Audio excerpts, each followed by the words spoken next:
Jangan membazir duit beli ubat cacing kimia. Guna daun ni untuk cuci perut ayam korang secara percuma. Ini daun betik.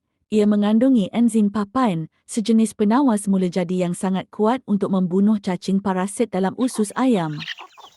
Cara proses dia mudah. Ambil 3 helai daun, blender dengan air basuhan beras atau air biasa sampai hancur lumat, kemudian ditapis dan tuang dalam bekas minuman ayam. Hampas daun betik tadi jangan dibuang. Gaul sekali dengan jagung hancur, dedak atau sisa dapur korang.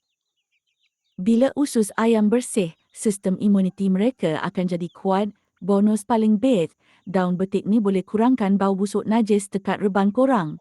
Kesimpulannya, 1. Antibiotik semula jadi. Dan percuma, 2. Sistem pencernaan ayam bertambah baik. 3. Mengurangkan bau najis. Okey, sampai sini dulu. Esok kita sambung.